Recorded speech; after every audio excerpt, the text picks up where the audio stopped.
everyone. Welcome. You're almost live on this one. I'm almost live on that one. If you hear anyone in the background, that's Dana managing all the live streams that are going on today. It is 11:11 Rocky Mountain time, Colorado. Deb Sheppard. Like, I think you know who I am if you're joining me. If this is your first time, thank you so much. We want to do some shout outs. Also, shout outs to those that continue to follow us and support us. We are so appreciative of this. I am going to talk a little bit about what's coming up in November. And a lot of it has to do with 1111 or the number 11, because it is a number 2. If we look at that, and relationships are such a big deal. What's coming to mind, I know, like Thanksgiving, a lot of people come out during Thanksgiving.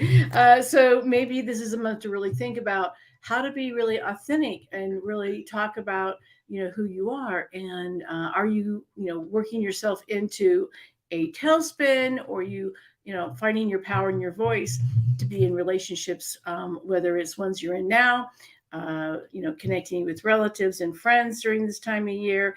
And because the time is the season, I'm trying to get my mouth to talk here. The seasons are changing, and there's a lot that happens when season changes. Sometimes more depression, days are shorter. There could be more emotions, things about the gatherings, or if you're the person that feels really alone, you've gone through a lot of maybe changes in your life. You've moved, you're not in a relationship, maybe family is across the country, all those kind of things. So maybe you're feeling more isolated. And so what are you going to do about your own community within your own soul and your heart, and those that you care about, or those that you would like to strangle sometimes with those two? Any shout outs that is joining us here? Yeah, lots of shout outs. People are joining. How sweet. Deb Bulk says, good morning, Deb, Dana, and Elizabeth. Hi, Miss Deb. I'm waiting for Elizabeth to join us. Her internet's down, so I'm hopeful. That because we sometimes it takes a village to do this. Thank you, Thank you, Deb Bulk. Deb Bulk and some other of our students attended my event on Saturday, which was really good. Yeah. Of course, my shoes were really awesome. I mean, my boots. I had some. They were fab. I had some really fabulous. So if you don't know what I'm talking about, go to my Facebook page. It has a picture of my boots, right? It's got a picture of you from. So a lot of kids came through during that day. I think this is the first time in a large event I've ever had that many kids come through at one of these events. So it's very powerful. But also we're going to do some shout outs as people are joining us. But I want everyone to think about in the next 4 weeks. So we have got November, December, but especially right now in November, Thanksgiving around the corner. It's about gathering, gaining weight, eating all the candy and all the stuffing and all the stuff that goes along with that time of year, to not beat yourself up. And so when we talk about relationships, bottom line is the relationship with yourself. How do you treat yourself? Are you kind to yourself? Are you loving? Are you giving yourself grace, whatever that looks like? Because are you giving others grace? Are you giving others grace? Yeah. Part of this too is to remember that how you treat yourself is that law of attraction. And when you are kind to yourself and loving and nurturing, you're going to get that in return, because you're going to have those expectations from others. If you're not getting it from others, that might be where you have a voice. You maybe make some changes. Maybe you want to find new relationships, or spend less time with those individuals that are not supporting who you are.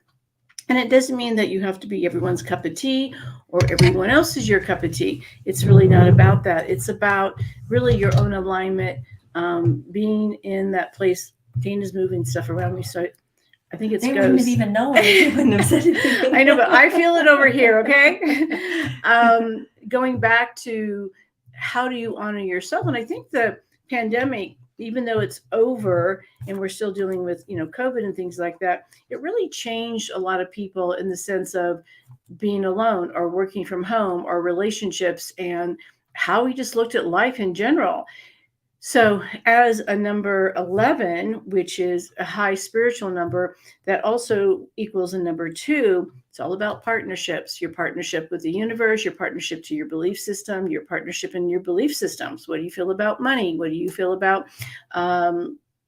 certain things that are going on in your life, even politically, what's going on politically in the world and where you align. We do have the upcoming election for most of us on November 8th around the corner. There's also those partnerships where you think about, I don't want to vote. It doesn't really matter. I don't like any of them, or I only like those. Part of that too is a partnership, whether you like them or not. It's participating in what we have as our laws here and having a voice. If you, and I'm not saying you have to vote any of those things, but having a voice in your life is really important. So maybe starting by even having a voice and voting, taking that opportunity. Dana, I'm sure did not think I'd go down that rabbit hole, but it really is about being honest and truthful to yourself and finding ways that you can find your own true alignment. When you find those alignments in your life and you feel more aligned, that's when your intuition really blossoms, because you're not going back and forth into the left brain and the right brain. You're listening to yourself versus all the chatter around us. Does that make some sense? Yeah. So you really want to be able to connect with that center. Are you there to get acceptance? Are you there to be honest with yourself? Are you there to give yourself grace? Give yourself permission to have flaws and boo-boos and all those things that go with all the changes and as we learn and grow in our life too. Any other hello, shout outs, or questions? Sure. Deb was on a roll this morning. That's awesome. So lots of shout outs. Chris Bird is saying going through this now, and she says ... me time. Me time. It's really important for that. I was just going to mention real quick too, we have Elizabeth now standing by. So if you are on, because Deb does readings every Wednesday, medium or intuitive readings. Answer questions. Please go ahead and notate in the notes the first name of your loved one that you would like to connect with and what their relationship is to you. So my mom, Jill, for example. And then if it's the child's generation, please also give Deb the age of the child. And then if you're on Instagram, I only see handles. So it would be awesome if you could type your first name in. You only see handles. We want the name, not just the handle. I don't know what that means, but that's Deb. Sometimes I think not everyone listens. I think that's the biggest thing. And if you really want your intuition, I'm saying the word really a lot, I don't know why. If you want your intuition to be aligned and you want to hear more, it is learning how to listen. And as you and I know that people do not listen.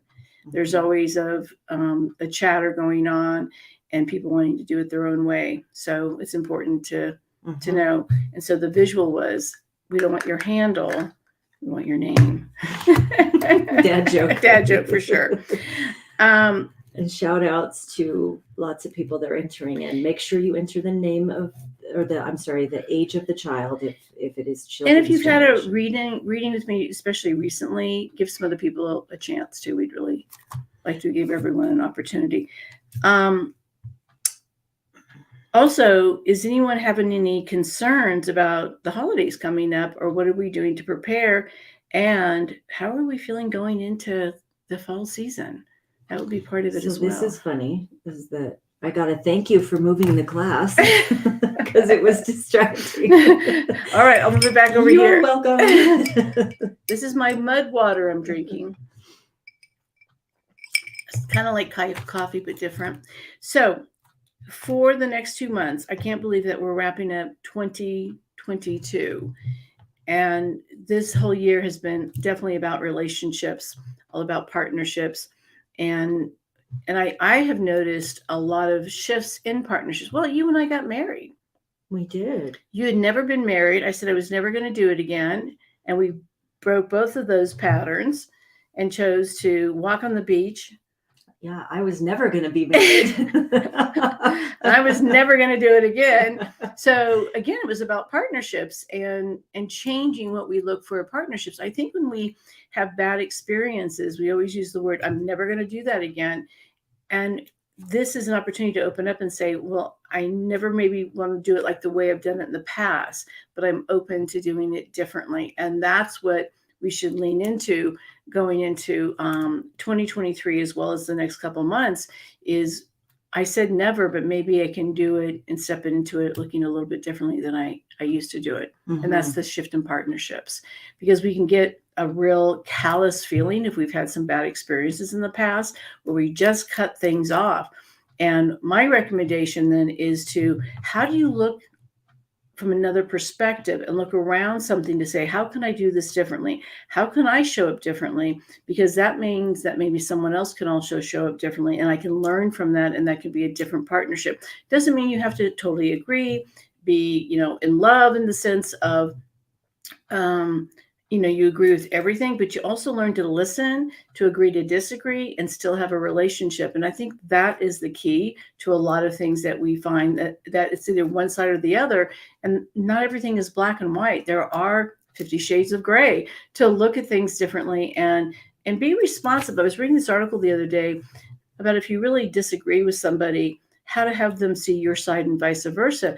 And I think what we talked about earlier is, are you really listening to the other person's point of view? Can you find a nugget in their point of view to have something that has some sort of an agreement or a foundation, that you may not agree with all the other parts, but are there pieces of each belief system that you can come to agreement with and feel like that's success? And that's what you want to find, is you want to find success in different areas of a relationship, but it doesn't have to be the whole package, because not everyone, you and I are perfect, but at the same time, we don't always agree with everything. And I don't think you're supposed to. You have to have different perspectives to see things in a different way. And that's how we all grow.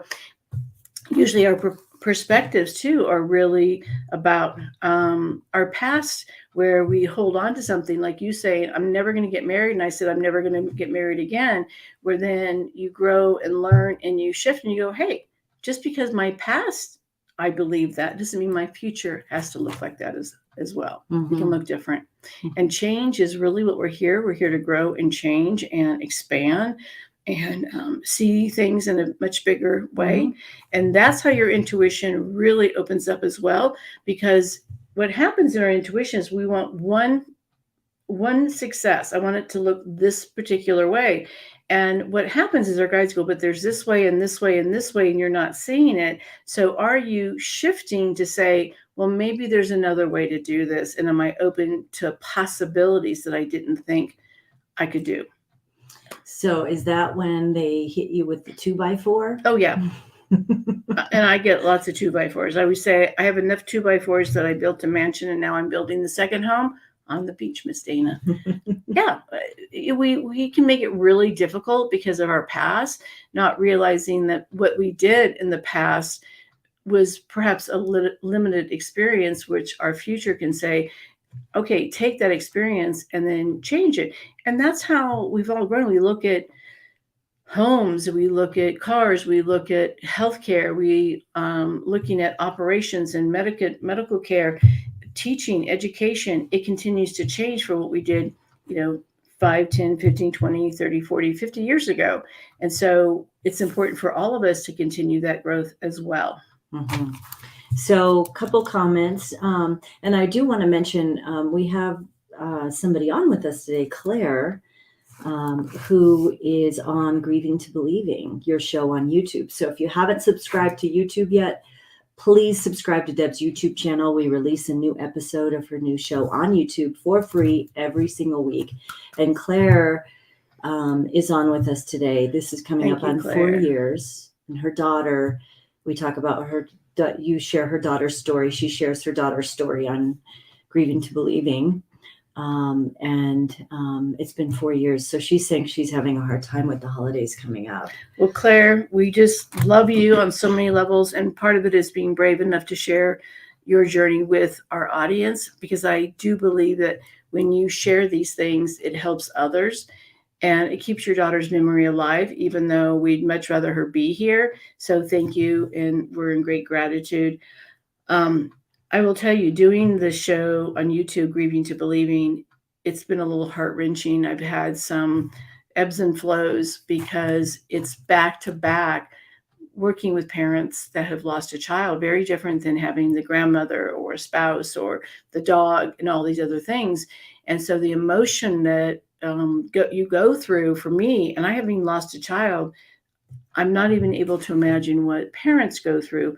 However, I am hoping, my intention is to hope that others can find healing and some peace when they hear these stories and seek to be able to connect with their own children. Mm-hmm. Becca says, my energy is drained lately, so she's not looking forward to the holidays because of the extra activities. And she's looking forward to learning and growing a protective space around her energy. So I thought maybe So Becca, this is just my belief. You can take it or leave it. I don't teach that white light, protect yourself. What I teach is finding ways to be in your power, working on your chakras, working on your voice, learning, creating boundaries, not taking on everybody else's energy, so that when you step into a situation, you're not having to go in with the intention of, I don't feel safe. You're walking into it. I have the tools that I need. And if I want to walk away or go into the bathroom and focus and, change my energy, that to me is much more powerful. So I'm sure in some of my podcasts called Spirited Straight Talk, there's things in there about that, because so many people in my line of work talk about protection, the white light. And I always feel that the law of attraction of what we believe is what we're creating. So if you're feeling, I don't feel safe and I'm going to be attacked and I need to have this white light, it's basically saying, I'm not strong in my own center. So reversing that a little bit is finding why you're feeling overwhelmed, getting down to the nitty gritty of, do you feel like you don't have a voice, or you don't say no, or people take advantage of you, whatever that looks like, and how to shift that energy and belief system so you're no longer feeling like you have to go in and protect yourself. Mm-hmm. So it's a little bit of a shift. You don't have to agree with me, of course, but if you're walking into it still feeling vulnerable, a victim, feeling you have to be protecting yourself, maybe you want to try something different this year and see if it works for you. Yes. Couple of things. There's a radio station listening in. I don't know the radio station. Yeah, thank you. Thank you. And then also, love radio. I started my career in radio doing this work. So answer to Caitlin Hubbard. They come out every Thursday. There's a new episode every Thursday. It premieres at 8 a.m. on the regular, and each episode is so powerful, and they seem to just get more and more powerful each time. They're fantastic. I think too, it's me learning to do this work differently, and over the years I continue to learn and grow and become more, I think you use the word laser, yeah, where you know how to communicate with that world and this world and be able to be that messenger. So everybody's saying thank you for the topic. It's resonating. Good. It's right on point, which you usually are. Yeah. You know what people need to hear. Becca, I don't know, you may be further down in the thread now, but let us know if that, or anyone that's listening, about that white light, because it is so. She said thank you for that. Okay, good. Because I remember when I first started doing this, I was feeling that way, a little overwhelming. I would read these books about this and I'm thinking to myself, this is not working for me. I was just feeling that, okay, I'm putting the white light, but I'm still feeling this.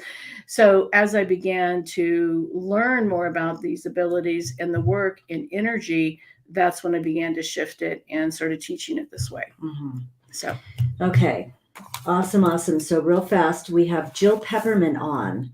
Jill Pepperman, email Elizabeth@DebSheppard.com, because she's going to get you set up to try to get you on Live with Deb. We try to do a few of these each week. And then in the meantime... Or Becca, be like Beth. Becca, be like Beth. Well, there we go. I was given this for Beth. my birthday. I like Beth. If you haven't watched the show Yellowstone, highly recommend. Beth is one that doesn't use white light. No. She uses her power. We have a lot of friends, or some friends that were Beth and Rip for Halloween. And Beth is one of those people that just walks in and doesn't really care what people think. And she's there to help people, but she doesn't take it on. So maybe we should call Be Beth. Be Beth? Yeah. So Jill Pepperman, email Elizabeth@DebSheppard.com. The email address is on the screen in case you need spelling. Who does she want to hear from? She wants to hear from her brother, Brad. Okay. And so we'll wait on that one Sure. until she connects. And as we go, we have on YouTube, we have Jan who wants to connect with her sister Beverly. Okay. All right, Jan. Beverly, first of all, is cracking me up. She's kind of has, and I get this sometimes, son of her hands, like she's kind of a strong individual. I definitely feel a sickness or an illness before she passed. My sense too is too young. I mean, you feel young, Jan. Beverly feels young. She's also talking about, this is interesting, but the cycle of life. The first thing that comes to mind would be the movie Lion King. So if there's anything regarding being in August or a Leo or the Lion King, that's what I'm being shown to kind of give you this. She's also saying, I'm okay. It's really clear. I'm okay. I feel like she's there with an older man. This could be your father, a father-in-law, or uncle that's also passed. And she says, everyone cheered me on, but I feel like there's an arm from her saying, I also kept people at a distance. And so if you weren't there during her passing, or she didn't let everyone know what was going on, or there's a feeling of that sort of energy, she says, don't carry that with you. She goes, I'm fine.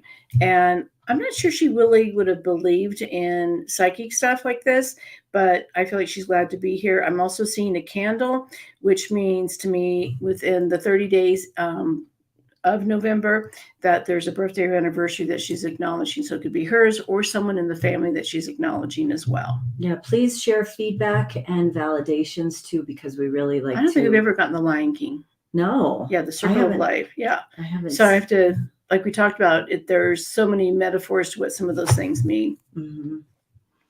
Okay. Let's see here. The next mini reading, while we wait for Jill to connect too, is going to be Carla, who wants to connect with her son Anthony, and she's on YouTube as well. How old's Anthony? 36. Okay, first of all, Carla, sorry for the loss of Anthony. I don't feel like this has been very long ago. He's also apologizing to you. Anthony feels a little stubborn. So maybe he's a boy, 36, sort of finding his way.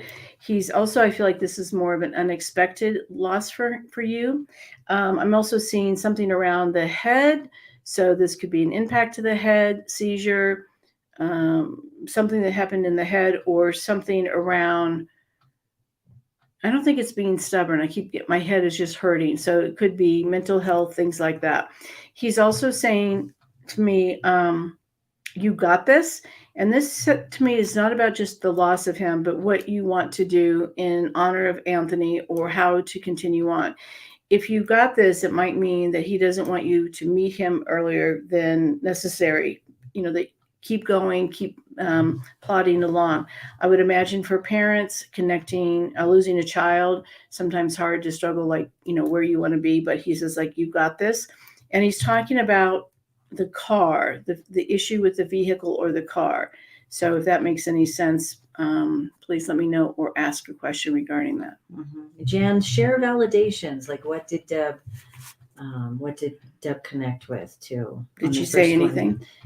She was too young, is with my father, she said. She was too young, Beverly was? Mm-hmm. She was too young and is with my father. That's all she said so far. So on Facebook, we have Tracy, who wants to connect with her son, Tyler. Tracy, will you send an email to Elizabeth at Deb Sheppard? And we'll see if we can't maybe bring you on. And the address is on the screen for just a few minutes. And let's see here. On Facebook, Lori wants to connect with her father, Doyle. Interesting name. Okay. All right. The feeling I get, Lori, from Doyle a little bit is, I'm going to use the word pessimistic about this. And so maybe he was positive in life, but I'm getting the sense of what is going on here? What is happening here? I feel also a little bit of not being there the way you needed. So maybe through life he died too young, or he wasn't always available for you, or just even emotionally. So he's apologizing for that. But I also feel like Doyle was a good man inside. I feel like working with his hands, but smart. So maybe a person that would fix things, handy, those kind of things. I'm getting something in my chest for his passing as well, but I feel like there's other complications for him, like other things that happened for him for his passing. And he's got a big dog with him. So this is either a dog that you were raised with or a sense of a dog that he grew up with. I'm also getting, does it show where she's from? Because I'm not feeling Colorado. Not that I know of. Okay. And there's a quietness to Doyle, in my opinion, like not always just the big old talker, but I feel like he wanted to know things. So this is either to learn things, question things, curious about things as well. And I don't know why I'm seeing Portland is where they're from. Okay, why I'm seeing Mickey ears, but if there's a connection to Disneyland, owning a mouse or something about a mouse, that's what he's bringing through, which I'm curious to find out what that means. Cool. You might have saw it blink a little bit on Instagram, but you'll stay connected. So just hang on there. All right. We're still waiting for Okay. them to connect. But on Instagram, Natasha wants to connect with Lisa, her sister-in-law. Okay. What's your sister-in-law's name? Oh, and Lori said, oh my God, he loved Mickey Mouse. Okay, good. Well, maybe that's enough. Hopefully the other things made sense too.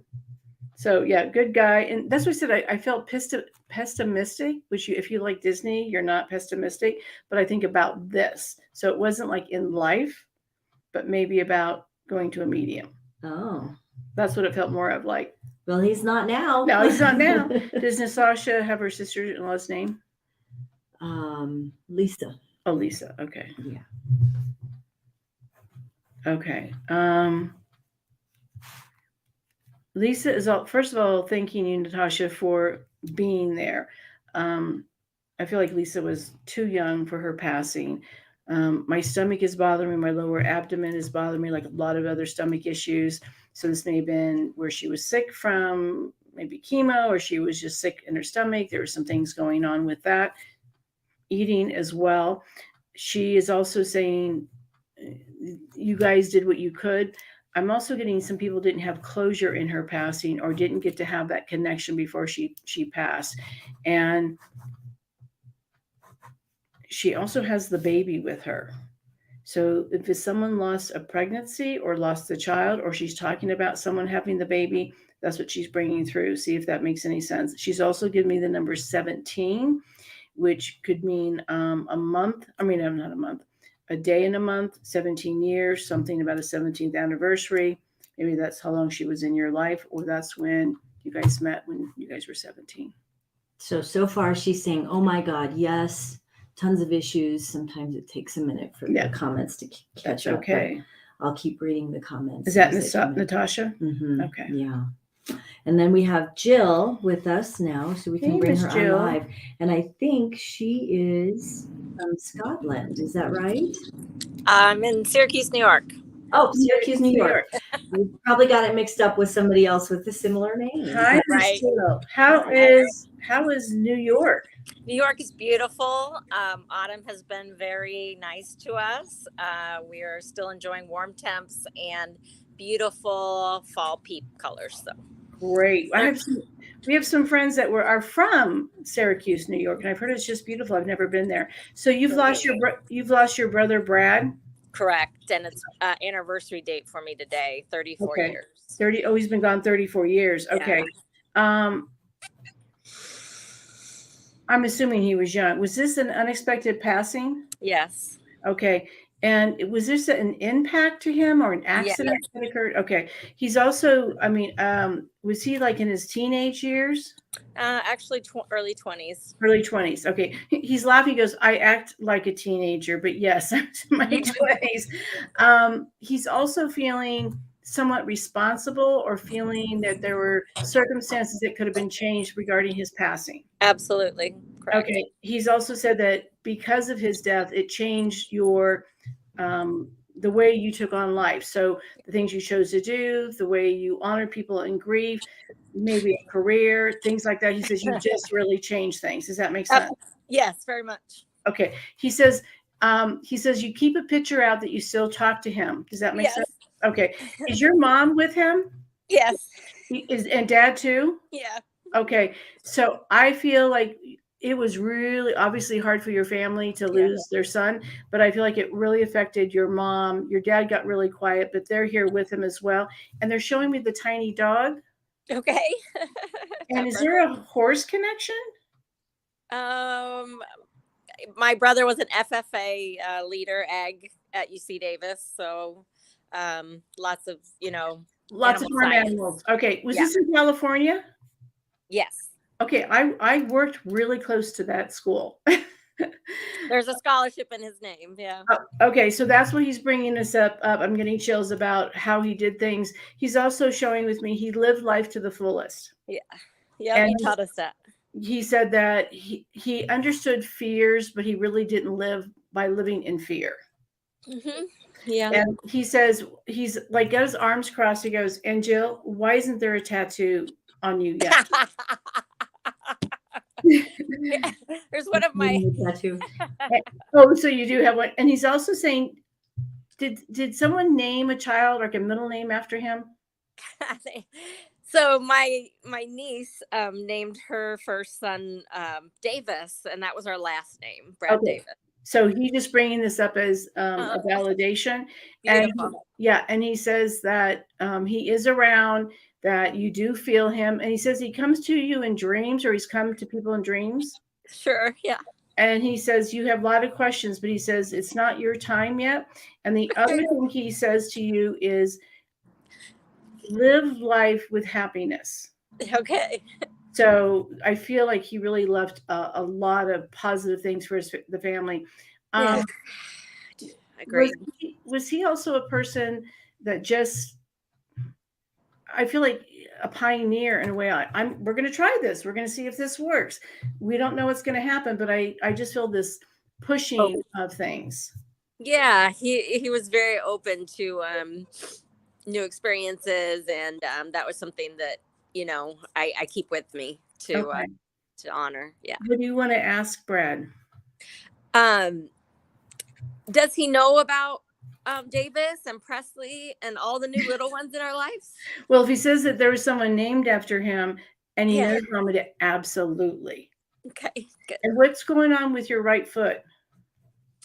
Gosh, I don't know. I've got them clenched together. Is there someone with a right foot problem?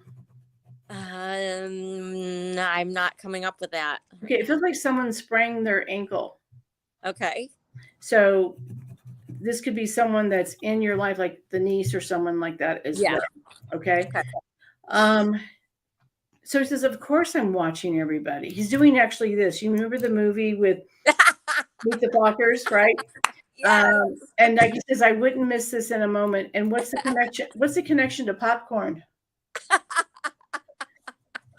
I don't know. Just, Me neither. So you want to find out the right foot or the foot and the popcorn. So what happened? We just did an event, a live event, and someone's child came through. And I was talking about the plumbing in their bathroom, and she was like, no, mom's going, no. Well, when she got home that evening, her husband had been working on the plumbing in that bathroom. Gotcha. So for me, I'm not going to hold back what they're telling me. Yeah. So just for that reason, I'm going to tell you those things. So that might be things that you can't validate right now. Yeah. He's also saying it's time to write the book. Ah, yes. Okay, brother. What's the book about, Jill? Living through grief. I've lost my entire primary family, my parents, my 2 siblings, and my husband. Shit, Jill. Yeah. I think it's important for, would any of the popcorn or the other thing be related to your other family members that have passed? Yeah. Mm-hmm. Yep. So the popcorn or the right foot? Sure. Yep. Sure. Who would it relate to? Who would it connect with? My sister Kim. That's passed? Yeah. Okay. And I'm real close with, it's her siblings that have named him after Brad. Yeah. Okay. So he's just probably, I mean, her children, excuse me. just bringing all that together. Yeah. Okay. Good. And I think the book is important to write. Okay. I would tell the story, brother. All right. Thank you. And also he says, go to the islands. Oh. What's that connection? What is that connection about? Well, we grew up, my sister, most especially Jimmy Buffett fans. And I was able to go on a Windjammer cruise to the islands with my first husband who's passed. So it might be a little bit of everybody urging me to get back down there. Yeah, absolutely. And you, as you know, I shouldn't say you personally, but as we know, when we're going through grief, they still want us to have joy. Yes.